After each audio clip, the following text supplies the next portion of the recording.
गर्भवती काऊ एंड बस। गणेश नाम का एक गरीब किसान था। उसके पास एक गाय थी जो कि गर्भवती थी। गणेश उसका बहुत ही अच्छे से ध्यान रखता था। गणेश ने उसका नाम लक्ष्मी रखा था। एक बार गणेश लक्ष्मी को चारा खिला रहा था, तभी गांव का मोहन नाम का आदमी वहां आता है और वो कहता है, अरे गणेश, कितने दिन हो गए तुमने मेरी तरफ से ये गाय उधार पर खरीदी, पर आज तक मेरा पैसा नहीं दिया। अरे मोहन, मेरी गाय गर्भवती है, इसलिए दूध नहीं दे पा रही है, और तो और मेरे पास अब कोई भी काम नहीं है, बस इसीलिए पैसों का इंतजाम नहीं हो रहा है। मुझे कुछ दिनों की और मोहलत दे दो, मैं तुम्हारे सारे पैसे लौटा दूंगा। नहीं नहीं गणेश, अब मैं और इंतजार नहीं कर सकता।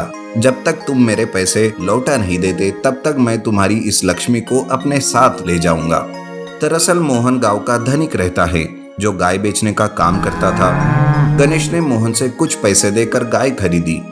मोहन लक्ष्मी को लेकर जाते रहता है कि तभी गणेश कहता है, मोहन, मैंने तुमसे ये गाय खरीदी, पर ये अब मेरी गाय है और ये गर्भवती भी है, तो तुम्हें इसका अच्छे से ख्याल रखना होगा। इसे खाना पीना समय से देना होगा। गणेश मोहन से ऐसी बातें कर रहा था और तभी वो लक्ष्मी से भी कहता है, लक्ष्मी, मैं जल्दी पैसों का इंतजाम करके तुम्हें छुड़ा ले आऊंगा, तब तक तुम मोहन के साथ रहो। मोहन लक्ष्मी को लेकर अपने घर आता है और बाकी गायों के साथ उसे भी बांध देता है। उधर लक्ष्मी के बगैर गणेश बहुत ही उदास होता है। 2-4 दिन यूं ही निकल जाते हैं। गणेश को लक्ष्मी की बहुत याद आती है। तब वो लक्ष्मी को मिलने मोहन के घर आता है। जब वो उसे देखता है कि लक्ष्मी मुरझा गई है, तब गणेश सोचता है, अरे लगता है मोहन लक्ष्मी का अच्छे से ख्याल नहीं रख रहा। 2-4 दिन में ही यूं मुरझा गई है मेरी लक्ष्मी, और ऐसी हालत में उसके ये हाल मुझसे देखे नहीं जा रहे। गणेश ऐसा कहकर रोते हुए अपने घर चला जाता है। उधर लक्ष्मी भी अपने बच्चों के लिए चिंतित होती रहती है। वो जोर जोर से खाने के लिए चिल्लाने लगती है, पर मोहन उसके तरफ ध्यान ही नहीं देता। तब लक्ष्मी सोचती है, अरे ये कैसा इंसान है जो मुझ जैसी गर्भवती पर भी दया नहीं आ रही उसको। मेरा पुराना मालिक कितना अच्छा था, मेरा कितना ध्यान रखता था। मुझे तो मेरे बच्चे के लिए बहुत ही चिंता हो रही है। लक्ष्मी इस तरह से चिंतित हो जाती है। उधर गणेश का भी यही हाल रहता है। उसे बार बार लक्ष्मी का ही ख्याल आता रहता है। तब वो सोचता है, नहीं नहीं, मैं मेरी लक्ष्मी को इस हालत में नहीं रख सकता। मुझे कुछ तो करना होगा, लक्ष्मी को वहां से निकालना ही होगा। लेकिन क्या करूं? बिना पैसे दिए मोहन मेरी लक्ष्मी को मुझे नहीं देने वाला। ऐसा सोचकर गणेश एक प्लान करता है और रात के समय में मोहन के घर जाकर लक्ष्मी को वहां से ले आता है। लक्ष्मी को लेकर वो गांव के बाहर रखी हुई एक पुरानी बस में जाता है और वहीं पर उसके रहने का इंतजाम करता है। वो लक्ष्मी को खाने पीने के लिए देता है। फिर से गणेश के पास आकर लक्ष्मी बहुत ही खुश रहती है। तब गणेश लक्ष्मी से कहता है, देखो लक्ष्मी, यहाँ कोई नहीं आने वाला, लेकिन तुम्हें यहाँ चुपचाप रहना होगा। मैं तुम्हें बीच बीच में खाना पीना देने के लिए आया करूंगा और पैसों का इंतजाम करूंगा, तब तक तुम यही रहो। ऐसा सुनकर लक्ष्मी भी गर्दन हिलाती है। लक्ष्मी को वही छोड़कर गणेश अपने काम पर लग जाता है। उधर सवेरे लक्ष्मी को ना देखकर मोहन को गणेश पर ही शक आता है और वो सीधा गणेश के घर जाकर कहता है, अरे ओ गणेश, लक्ष्मी को चुरा कर कहाँ रखा है उसे? एक तो मुझे मेरे पैसे दो या फिर लक्ष्मी। ये कैसी बात कर रहे हो मोहन? भला मैं लक्ष्मी को क्यों चुराऊंगा? चाहे तो तुम मेरे घर की तलाशी ले सकते हो। मोहन गणेश के घर की तलाशी लेता है। उसे लक्ष्मी वहां नहीं दिखाई देती। तब वो कहता है, आखिरकार ये लक्ष्मी कहाँ जा सकती है? मैंने पूरे गांव में भी ढूंढ लिया है, पर वो मुझे कहीं नहीं मिली। मोहन अपने घर वापस चला जाता है। गणेश लक्ष्मी का बस में अच्छे से ध्यान रखता है और दिन रात मेहनत करके पैसे जमा करने लगता है। इस तरह से कुछ दिन बीत जाते हैं। लक्ष्मी एक बछड़े को जन्म देती है। गणेश लक्ष्मी के लिए बहुत ही खुश रहता है। अब उसके पास इतने पैसे जमा हो गए थे, इसलिए गणेश भी लक्ष्मी और उसके बछड़े को लेकर घर वापस आता है और मोहन के घर जाकर उसे पैसे देते हुए सारी बात बताता है। तब गणेश कहता है, मोहन, मैंने ही मेरी लक्ष्मी को बस में छुपा कर रखा था ताकि उसकी अच्छे से खातिरदारी हो। मुझे माफ करना, मैंने तुमसे झूठ कहा था। चल ठीक है गणेश, मुझे मेरे पैसे मिल गए, अब मुझे कोई गिला शिकवा नहीं। मोहन गणेश को कुछ नहीं कहता। गणेश उस दिन के बाद से लक्ष्मी और उसके बछड़े के साथ खुशी खुशी रहने लगता है। मैजिकल गोल्डन बकरी। एक गांव में हरिया नाम का एक चरवाहा अपने परिवार के साथ रहता था। वो रोज बकरियां चराने जंगल जाया करता था। बकरियों का दूध बेचकर ही उसका घर चलता था। एक बार की बात है, वो जंगल से वापस बकरियां चराकर घर आ रहा था तो उसके ध्यान में आता है कि उसकी एक बकरी कम है। अरे सुनो गीता, हमारी एक बकरी कम है, शायद वो जंगल में ही छूट गई है। मैं जल्दी जाकर अपनी बकरी को ढूंढ कर लाता हूँ। लेकिन अभी आपको जंगल जाते जाते अंधेरा हो जाएगा।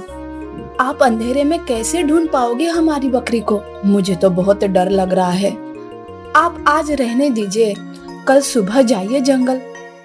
नहीं नहीं गीता, कहीं जंगली जानवर खा न जाए हमारी बकरी को। मैं अभी जाता हूँ, जल्दी आने की कोशिश करूंगा। ऐसा कहकर हरिया जंगल जाता है। वो वहां पर अपनी बकरियों को ढूंढने लगता है। बहुत तलाश करने के बाद भी उसे उसकी बकरी नहीं दिखाई देती। तब वो निराश होकर एक पेड़ के नीचे बैठ जाता है कि तभी उसे एक बकरी के चिल्लाने की आवाज आती है और वो सोचता है शायद यही मेरी बकरी है, किसी मुसीबत में है शायद वो। ऐसा सोचकर वो आवाज की तरफ बढ़ता है। तब वहां वो देखता है कि एक सुनहरी बकरी जाल में फंसी हुई थी। उसे देखकर वो उसके पास जाता है। तब वो सुनहरी बकरी बोलने लगती है, तुम एक अच्छे इंसान दिख रहे हो, मुझे बचा लो यहाँ से। पर तुम इस जाल में कैसे फंस गई? और तुम कौन हो जो बातें भी कर सकती हो? मैं एक जादुई सुनहरी बकरी हूँ। एक जादूगर ने मेरी शक्तियाँ पाने के लिए मेरे लिए ये जादुई जाल बिछाया और मैं उसमें फंस गई। अब वो किसी भी वक्त यहाँ आ जाएगा और मुझे यहाँ से लेकर जाएगा। मेरी मदद करो, मुझे बचा लो यहाँ से। हरिया बहुत कोशिश करके वो जाल काट देता है और उस मैजिकल सुनहरी बकरी को मुक्त करता है। तुम्हारा बहुत बहुत शुक्रिया। कहो तुम्हें क्या चाहिए? मेरी बकरी इस जंगल में कहीं खो गई है, हो सके तो मुझे मेरी बकरी वापस ला दो। मैजिकल सुनहरी बकरी उसे अपनी जादू से उसकी बकरी ढूंढकर वापस ला देती है और साथ में एक जादुई बर्तन भी हरिया को देती है और वो कहती है, ये लो जादुई बर्तन, इससे कुछ भी मांगोगे तो तुम्हें मिल जाएगा। ऐसा कहकर वो बकरी वहां से गायब हो जाती है। हरिया अपनी बकरी को और उस जादुई बर्तन को देखकर बहुत खुश हो जाता है। लेकिन उन दोनों की बात पवन नाम का एक पड़ोसी सुन लेता है। उसके मन में भी लालच जाग जाता है और वो हरिया के जैसे ही एक दूसरा बर्तन का इंतजाम कर लेता है और घर जाते जाते हरिया को बीच रास्ते में ही उसके साथ बातें करने लगता है और चालाकी से अपने बर्तन को हरिया के बर्तन से बदल देता है। ठीक है हरिया, अब मैं निकलता हूँ। पवन हरिया का जादुई बर्तन लेकर अपने घर जाता है और उससे पैसे मांगने लगता है। पवन को ढेर सारा पैसा मिलने लगता है। उधर हरिया भी अपने घर जाकर गीता को सारी बात बताता है और बकरी के कहे मुताबिक उस बर्तन से खाना मांगने लगता है। पर ये क्या, उस बर्तन से कुछ भी नहीं मिलता। वो बार बार कोशिश करता है लेकिन उस बर्तन से कुछ भी नहीं निकलता। तब गीता कहती है, अजी ये क्या है? इससे तो कुछ भी जादू नहीं हो रहा है। ठीक है, मैं कल फिर से जंगल जाता हूँ और जादुई सुनहरी बकरी को ढूंढकर उससे पूछता हूँ। ये कहकर वो दूसरे दिन जंगल में जाकर मैजिकल गोल्डन बकरी को आवाज देने लगता है। उसकी आवाज सुनते ही मैजिकल गोल्डन बकरी उसके सामने आ जाती है और कहती है, क्या बात है हरिया, क्यों मुझे बुलाया? तब हरिया मैजिकल गोल्डन बकरी को सारी बात बता देता है। मैजिकल सुनहरी बकरी अपने जादू से देख लेती है। तब सुनहरी बकरी एक और जादुई डंडा निकालती है और कहती है, हरिया ये जादुई डंडा लेकर तुम सीधे अपने पड़ोसी पवन के घर जाओ और इस डंडे से कहना कि मेरी सारी इच्छाएं पूरी कर दो, तब तुम्हें सारी बात समझ में आ जाएगी। हरिया वो जादुई डंडा लेकर सीधा पवन के घर जाता है और जाते ही कहता है, हे जादुई डंडे, मेरी सारी इच्छाएं पूरी कर दो। ऐसा कहते ही वो डंडा हवा में उड़कर पवन को मारने लगता है। पवन उस डंडे से बचने की पूरी कोशिश करता है पर वो डंडा उसे पीटता ही रहता है। तब पवन हरिया से कहने लगता है, अरे अरे छोड़ दो मुझे, इतना मत मारो मुझे, बहुत दर्द हो रहा है। हाय रे हरिया, मैं तुम्हें तुम्हारा जादुई बर्तन वापस कर दूंगा, पर इस डंडे को रोको प्लीज। तब हरिया को सारी बात समझ में आ जाती है कि पवन ने ही उस बर्तन को धोखे से उससे बदल दिया था। फिर हरिया उस डंडे को रुकने के लिए कहता है। वो डंडा भी रुक जाता है और नीचे गिर जाता है। उसके बाद पवन उसे उसका जादुई बर्तन वापस दे देता है। हरिया वो बर्तन लेकर अपने घर चला आता है और उस बर्तन से खाना, सोना, पैसा मांगने लगता है और वो जादुई बर्तन भी उसे वो सब दे देता है। इस तरह से हरिया और गीता की हालत सुधर जाती है और वो देखते ही देखते अमीर बन जाते हैं। అండర్ గ్రౌండ్ పెట్రోల్ పంప్ దొంగ. రాజాపూర్ అనే గ్రామం ఒక అడవి దారిలో ఉండేది. గ్రామానికి ఎటు వెళ్ళినా 100 కిలోమీటర్ల మేర పెట్రోల్ బంక్ ఉండేది కాదు. అందువల్ల వచ్చిపోయే వాహనాలకు పెట్రోల్ అవసరం ఉండేది. అదే గ్రామంలో భీమ్లాల్ అనే పహిల్వాన్ ఉండేవాడు. అతనికి వల్లమాలిన పొగరు ఉండేది. ఆ ఊరిలో పెట్రోల్ అవసరాన్ని గమనించి అతను ఎవరికీ తెలియకుండా ఆ ఊరి చివర రోడ్డు ప్రక్కన ఒక అండర్ గ్రౌండ్ పెట్రోల్ బంక్ని నిర్మిస్తాడు. భూమి అడుగున పెట్రోల్ ట్యాంకర్లను పెట్టి అందులో సగం కిరోసిన్ కలిపి కల్తీ చేసి పెట్రోల్ని నింపి భూమిపైన పెట్రోల్ పంప్ ఉండేలా చేసి వచ్చేపోయే వాహనాలకు పెట్రోల్ కొడుతూ ఉంటాడు. ఇదిగో బాబు, పెట్రోల్ ఉందా? మా బండి ఆగిపోయింది, అర్జెంటుగా ఒక 2 లీటర్ల పెట్రోల్ కావాలి. ఉంది. లీటర్ 200 రూపాయలు. ఏంటి, లీటర్ 200? చాలా ఎక్కువ చెప్తున్నావు నువ్వు. మరి ఈ అడవిలో నీకు అసలు రేట్కి పెట్రోల్ ఎలా దొరుకుతుందనుకుంటున్నావు? ఎంత అడవైతే మాత్రం మరి అంత రేటా? అయితే ఓ పని చెయ్యి, ఇలా ఇదే రోడ్డులో ఒక 100 కిలోమీటర్లు పోతే నీకు పెట్రోల్ దొరుకుతుంది. వెళ్ళి తెచ్చుకొని నీ వాహనాన్ని తీసుకుపో. నీది దొంగ పెట్రోల్ బంక్, నువ్వు దొంగ పని చేస్తున్నావు.